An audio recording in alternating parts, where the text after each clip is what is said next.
Good morning. Happy Tuesday. On Tuesdays, I like to talk about food and some of the things that I've learned and reasons why I've chosen to eat differently and the benefits of actually eating that way from what I've seen on my own self and with my own clients. So, way back, about 7 years ago, when I was starting to look at food differently, I was flipping packages over and reading the actual ingredients. I was so used to getting the Kraft's mac and cheese or the nuggets for my kids or the Cheerios or the typical food that I was so used to eating at that time. And then you learn a little bit. You realize, what is that in my food? You know, you start to read the ingredients, you see a documentary, something comes together in your head and you realize, crap, this is the stuff I'm feeding my family, you know.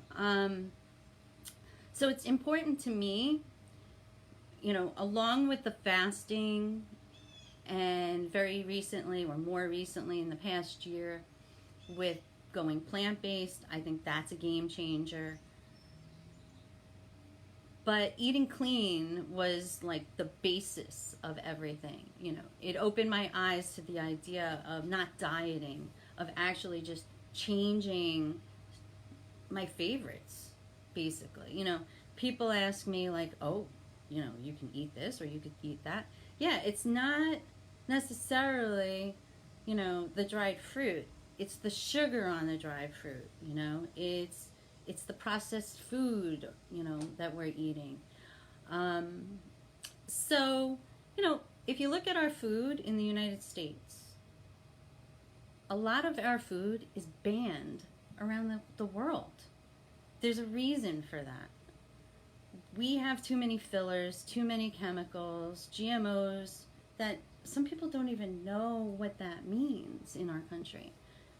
In other countries, they don't allow their people to eat food that is made with GMOs, genetically modified organisms. So to me, years ago, it was super important to, one, read the ingredients, two, read the actual labels on the front. Is it organic? Is it non GMO? How processed is it, right? Can I make it in my kitchen? Was one of the main questions I started to ask myself.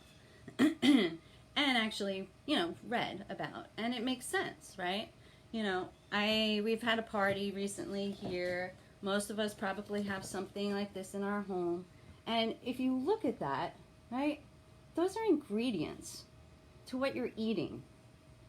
You know, and I don't have necessarily oatmeal, but like Quaker's oat or, you know, a processed, like, you know, a little envelope of oatmeal.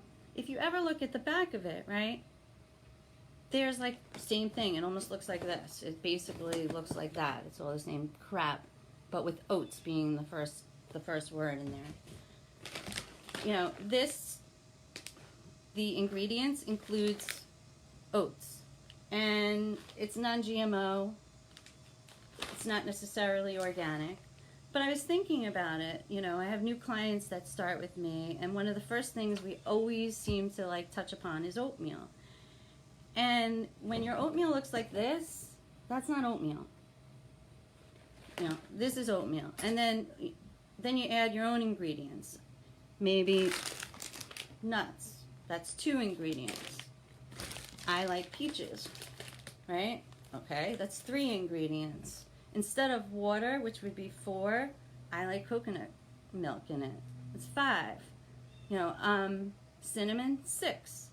It's a whole different process than that. And that's what people eat for breakfast. They break their fast with this or this. So to me,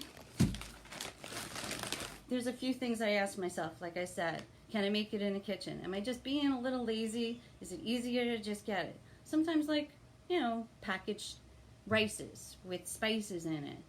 You know, you look at it and it's literally just those spices. Well, then go for it. You know, sometimes I do and all that. But if it's preserved so that it stays on that shelf for a good year or two, you may want to think about what it does to you if it sits on the shelf for 2 years. So, you know, when you look at the ingredients too, another thing you should look at is the first one is the most, right? And then as you go, it's least. If you look at the first 10, you'll see there's probably in most processed food 3 to 4 different types of sugar that you may not even realize that's in there. Brown rice corn syrup. There's a whole load of sucroses and all sorts of things. I'll put a list into it. Post a comment about it. But that is what's in our food. So, you know, we want to look at the ingredients and we want to think about, can we make it in our kitchen? And the last thing is it organic or non-GMO? And here's the thing for me. As my clients change their food, and as I did, I, one, ate less, which meant I bought less food, right? Yes, did I pay a tiny bit more for maybe something that's organic or non-GMO? Yes. Am I buying over-processed organic food? No, because I'm not buying processed food. I'm buying organic peppers and butternut squash and coconut cream, right? So, and I quickly put it together. Am I a crazy chef? No. Is it simple? Yeah. But the way I see it is food is medicine. And people come to me eating a certain way, and within the first week of just changing little bits of food, finding a new favorite, adding a real food shake, something like that, you actually see their energy level change, you know, their body, their skin change. They tell me they sleep better, they feel better, they're making better choices, they're not as hungry. And this is because the food we eat. We are so used to looking at pictures going, oh, and when it says natural or no preservatives, we don't look at this. It's so simple to know what we should or shouldn't be eating. And if you we have enough food right now in our country, really, and lots of choices, more than we've ever had. You know, I mean, organic food in price has come down drastically. And if you're eating plant-based and minimal processed, I can't even tell you the money I've saved in the last year going plant-based. So to me, I hope that next time you go shopping, all these things were coming to me because I have 2 or 3 of my new clients heading to the grocery store. And I sent them piles of food and some suggestions, and I wrote, you know, this little post that I put in here too. And so I wanted to share it with everybody because I think that it's important. You know, we're so confused on dieting and food and all that, but when you just go simple and realize the amount of ingredients and the food that we're eating, or fasting is just simplifying, like, make a schedule with your food. I eat at 12, I stop at 8. How simple can you do that? I mean, do you have to do it tomorrow? No, you really can't and won't be able to.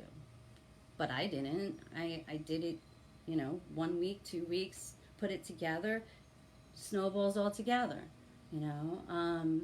So I hope that next time you shop, you keep some of these things in mind. I'm going shopping with my son today, and maybe I'll take some pictures of some examples, and I hope you have a great Tuesday. Bye.